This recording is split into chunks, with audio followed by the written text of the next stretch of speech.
So, with the football season over for another year, we're all faced with the prospect of a summer without football. Heck, even the World Cup this year isn't in summer. So unless you're a big fan of the MLS or the J-League, then this summer all you've got to look forward to is the transfer window. That's why this summer I'm going to take in teams that you guys suggest and do full summer rebuilds with them for the 2022-23 season. In the first episode of this series, we're going to be taking the reins of a club that many people think need a massive rebuild this summer.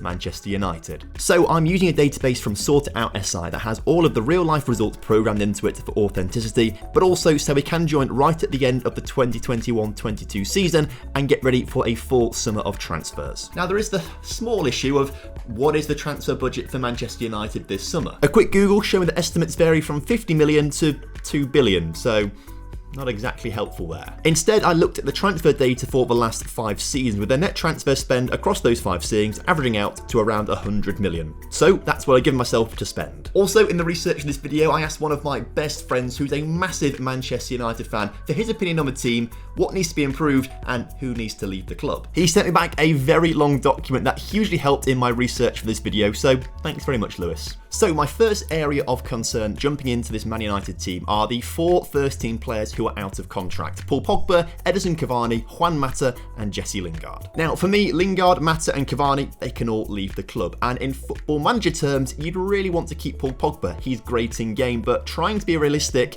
I think he's got to go. My friend Lewis, the big Man United fan, he also massively agrees, thinks Pogba's got to go. So although it might be controversial, I've got to put the call into him. Paul, hi, how you doing? It's me, the new manager. Yeah, I just want to tell you that your contract's not being renewed.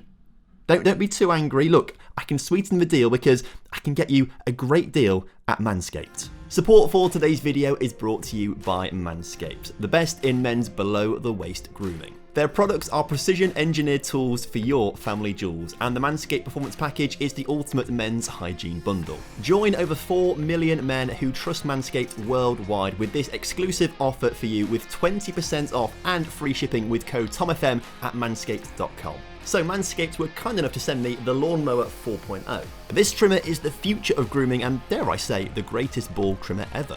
Their 4th generation trimmer features a cutting-edge ceramic blade to reduce grooming accidents thanks to their advanced skin-safe technology. The Lawnmower 4.0 is waterproof and also has a 400K LED spotlight for you to have a more precise shave. And because this is waterproof, I get to use it in the shower, which is much nicer than trying to clean up hairs from elsewhere. Get 20% off and free shipping with code TOMFM at manscaped.com. Doing so really helps your balls out, but it also really helps me and the channel out as well. So unlock your confidence and always use the right tools for the job with Manscaped. Honestly, you will not believe how good the Lawnmower 4.0 is, yeah, completely. Alright Paul, take it easy. Have a good one. Cannot believe how easy that was. He was fine with it after I told him about the Manscaped deal. So letting go of Pogba, Cavani, Mata, Lingard and actually youth player Tati Chong as well saves the club over £800,000 per week in wages, and we can really do something with that this summer. So the next thing to do is analyse the squad and find out where the weaknesses are. For me, the biggest issue is in the centre of midfield. This is an area that Man United need to focus on massively. I'll also argue that the backline needs a lot of strengthening as well if they want to get themselves to be a top 4 team again, but they also need some more attacking outlets. We've just let go of Cavani and Cristiano Ronaldo is getting on. You can't expect him to play every single game this season, so we need to bring some attacking players in as well. The one area that I'm not going to strengthen is goalkeeper. Although De Gea and Dean Henderson are decent and there could be better goalkeepers out there, they're both pretty good for this level and I'm sure Man United will be absolutely fine with both of them. As you can see on the bench, there are some players that I am happy with keeping that need to be kept in the squad for one, homegrown reasons, but also because they are decent squad players. I also think players like Amad Diallo need to be promoted and be used as fringe players in the first team. Donny van der Beek will surely get more game time under Erik Ten Hag, and Elanga had a really good season, expecting to see a lot more of him next season as well as he develops. But that leaves all of these players who have not assigned any position to that I want to leave the club. Now obviously 4 of them are leaving at the end of their contracts, but there's also some players that I think we need to be selling. Most of them only have 1 year left on their contract, so Man United need to cash in on them now. Right, it's Tom from the end of the video here. Now, if you want this video to be a reasonable length, I'm going to talk you through the transfers out right now, because otherwise we'd be sat here for hours. Now, because of the weirdness that Football Manager does with dates and transfers and stuff, it's actually spread over 2 seasons apparently. But we were able to get rid of Diogo Dalot for £17.75 million to Celtic and Fred to Wolves for £15 million, raising £33 million. We were also able to get rid of Anthony Martial to West Ham for just under £20 million, just under £11 million Eric Bailly left for Real Sociedad, Tanzaba went to Brighton for £6.5 million, and Pereira left to go to a club in Mexico, I believe, for £4.4 million. Now, you might be thinking, Tom, that these bids are pretty low, and I do agree. I think in reality, these players would go for a lot more money, but this is Football Manager, and if you offer players out, other clubs are just not going to bid big money for them. So I think we have taken a bit of hit here. I think in reality, we get way over £100 million for them. Instead, we've been given £74 million. There is a silver lining though. At the point as I record this, I've not yet sold Marcus Rashford. I'm trying to get rid of him, and I think he could go for big money. So we're going to wait until towards the end of the episode to see if we can get him sold. So my first port of call in looking to sign players for Manchester United is the free agent market, because there are some decent players coming to the end of their contracts, and it would save United a ton of money. The thing is though, when doing my research, things got in the way. Let's start off with Rudiger, who is available on a free contract, but of course in real life looks like he's going to Real Madrid, so he's kind of out of the running. Luis Felipe would be a great defender to bring in on a free contract, but again, my research shows he's going to Real Betis, so he's out of the running. Brozovic out of contract with Inter Milan, although according to Google, he has now signed a new 4-year deal with them, so he's also out of the running. But surely Frank Kessie, he would be available, right? No, apparently he's joining Barcelona. But that got me thinking. There is one player at Barcelona with his contract expiring that I think would be a great addition to the team. Enter into the chat, Ousmane Dembele. Now, yes, he is a bit of an injury magnet, but if Man United could keep him fit, I think he would be a great addition to the team. Also, the fact there's no transfer fee involved in this, let's offer him a contract and see what he accepts. So he's happy to be a squad player, which is absolutely fine by me, and only on £155,000 per week, which for the Man United team is actually pretty cheap.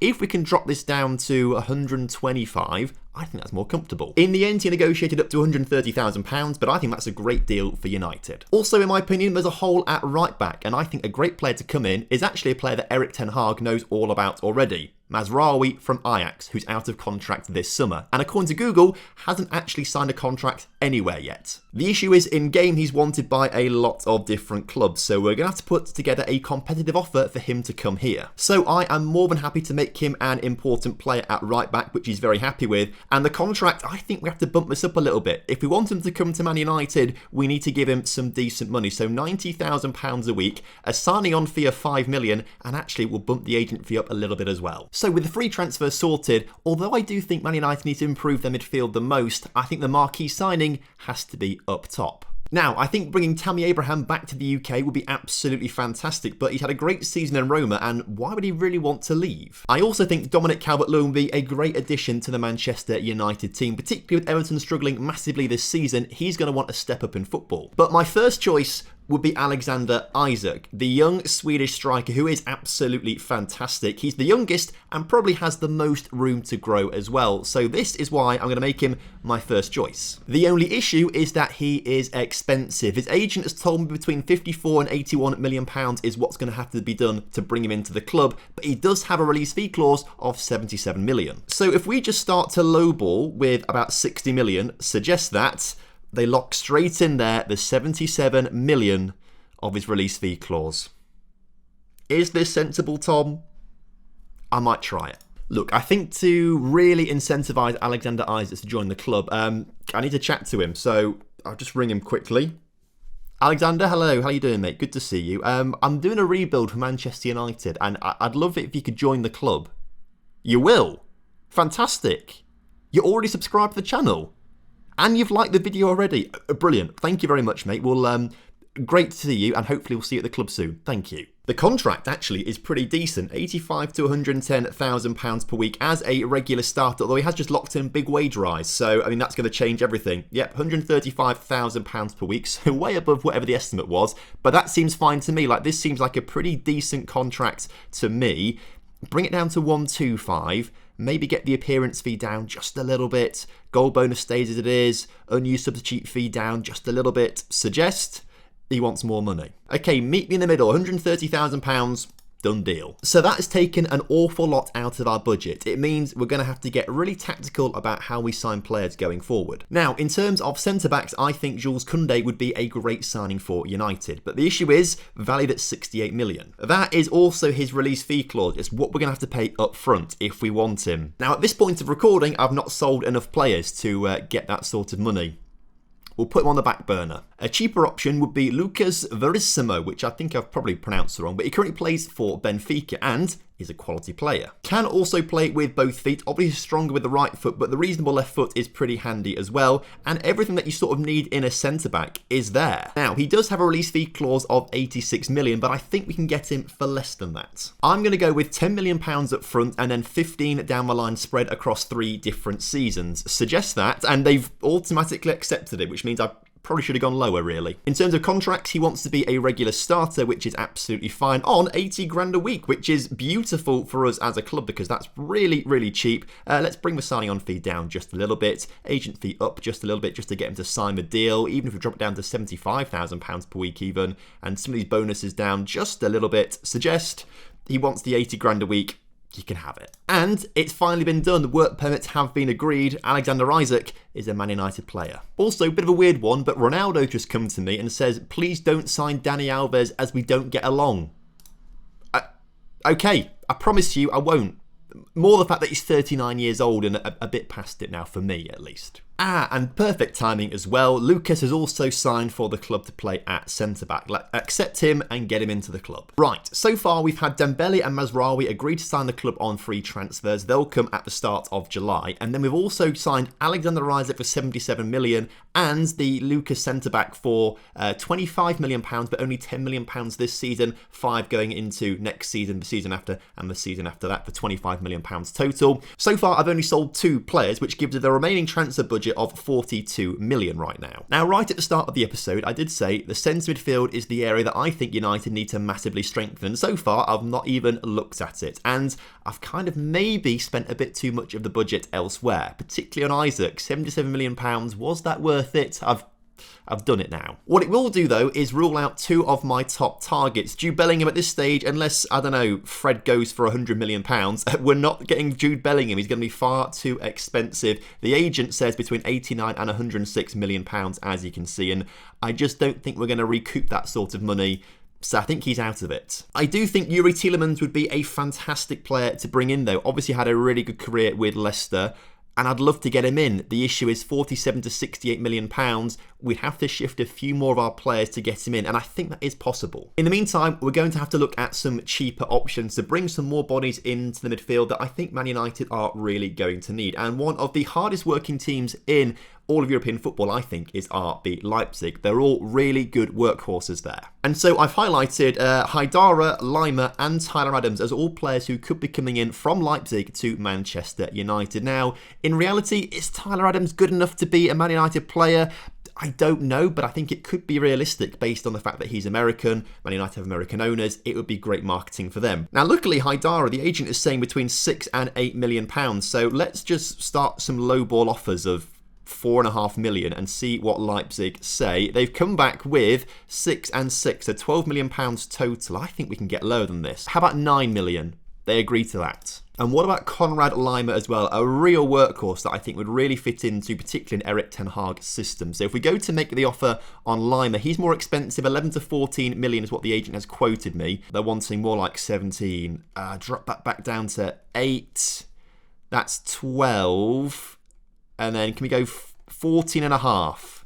They agree to that. So Haidara wants to be a squad player on around 50 to 75,000 pounds per week, although has asked for a big wage rise. So again, the scouts are telling me all wrong, or the agent's telling me all wrong, because he's wanting 95,000 pounds a week. Let's drop it to 85, put the agent fee up a little bit, and leave everything else as it is. He just wants that 90, doesn't he? If we really force him to go 85, he will go 85. And Konrad Lima, who's wanted by AC Milan, who of course have just won Serie A, are a decent team, wants to be a squad player, that's fine by me. On 73 grand a week, I tell you what, let's go 75, just to maybe try and put off the interest a little bit, or take his interest away from AC Milan and onto us. Up the signing on fee just a little bit too.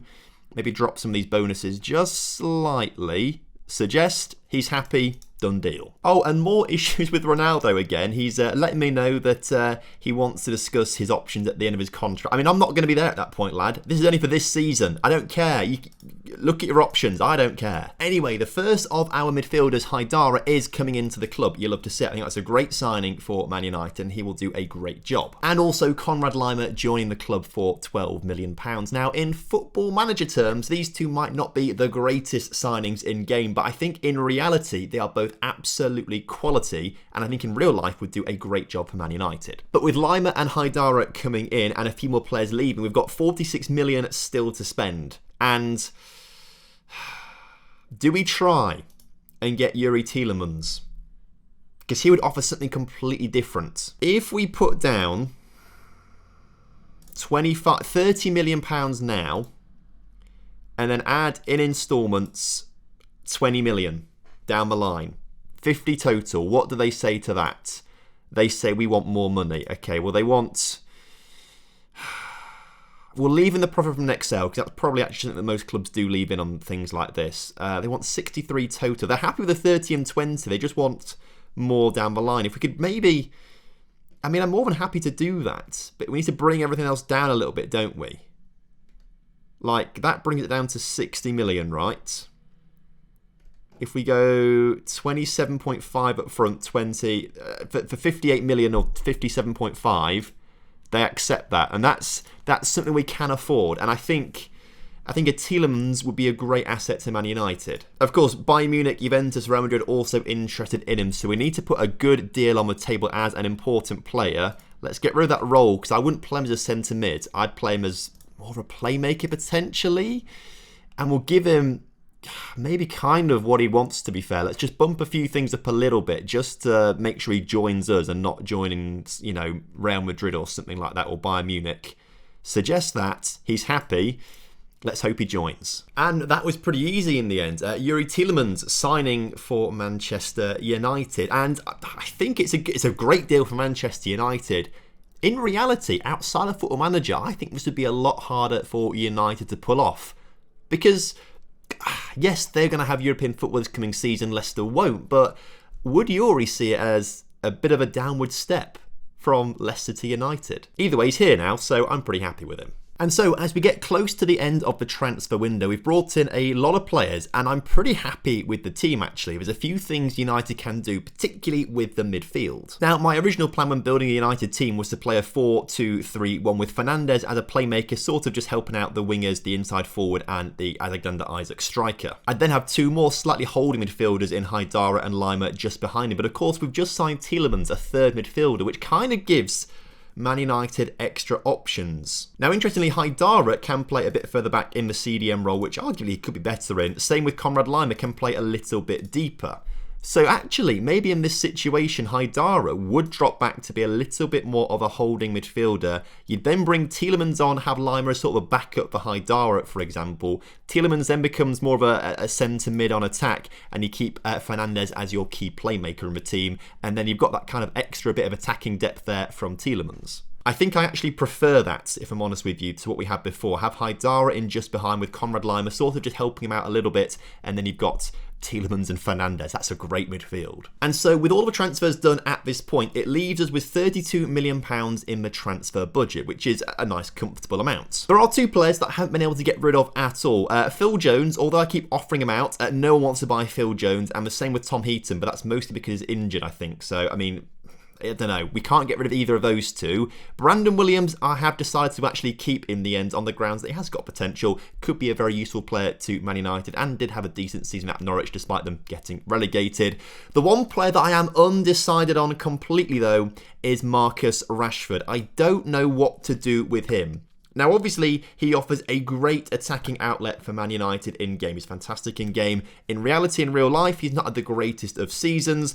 Annoyingly, in-game, Tottenham have wanted him, but they've now turned their interest to Dominic Calvert-Lewin. No bid was ever put in, and now they seem to have lost interest. And this is my thinking. Rashford would be great to keep at Man United, but he's got 1 year left on his contract. Would they want to keep him? I don't know. Would I want to keep him? Would I want to keep him? Probably.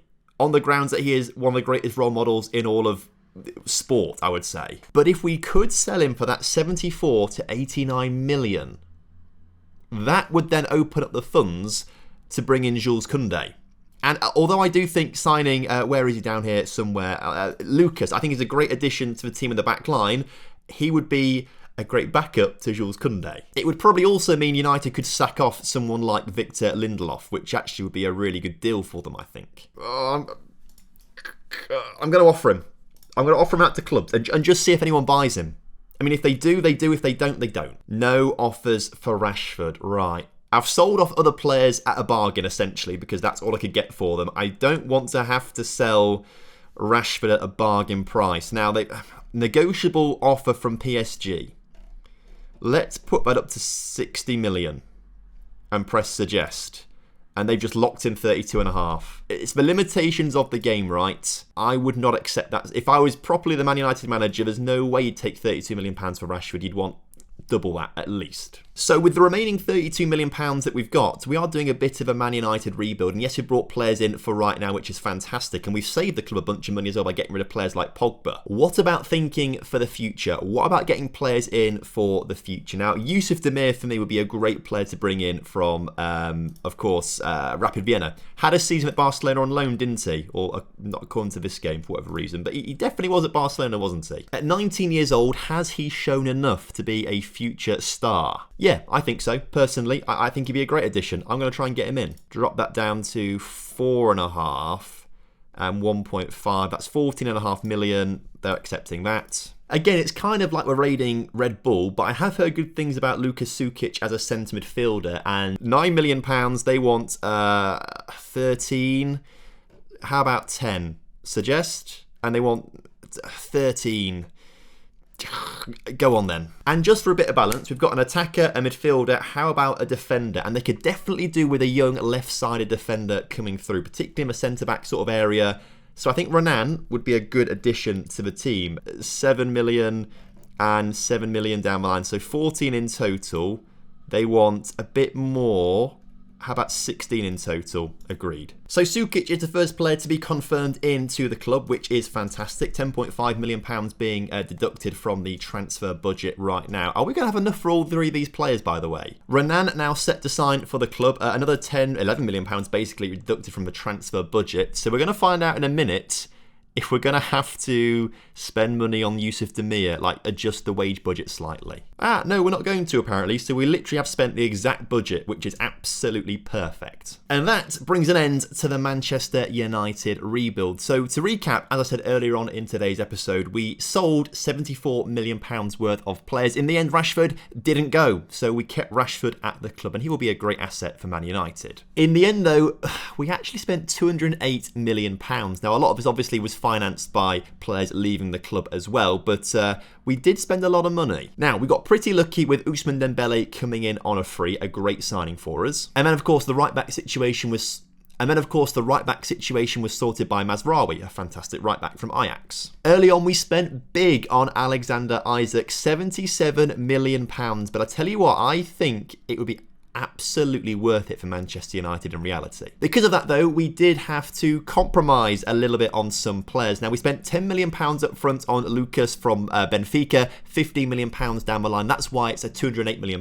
So I think this counts actually as the full £25 million this season, even though it is broken down. It also meant compromising a little bit in the centre of midfield, but I don't think by much. A really cheap deal for Haidara was fantastic, only £9 million. And then only £12 million or so for Conrad Lima, who I think is another great player to bring into the team, someone that United really need. Of course, though, a completely different type of centre midfielder that United also do need, in my opinion, is Youri Tielemans. I think if they could get him in real life, this would be an insane deal. And then we've also planned for the future as well, just a little bit. Lucas Sukic, Renan, and then to improve the attacking line, Yusuf Demir. And playing in a 4-3-3, I think it would be a fantastic way for United to play this coming season. So let me know exactly what you think about this rebuild down in the comments section. Like it, let me know. Think you've made a good signing? Let me know. If you think I've done terribly, let me know. I'd love to hear what you guys think, and let's get a bit of discussion going about transfers in the comments, shall we? Also, of course, if you have enjoyed this video, make sure you do subscribe for plenty more rebuilds. I want to do more of of these over, of course, summer, because that's what else are there to do in summer, essentially. So leave some suggestions of teams that you think I should do, with maybe a couple of transfers or areas to improve of those teams as well.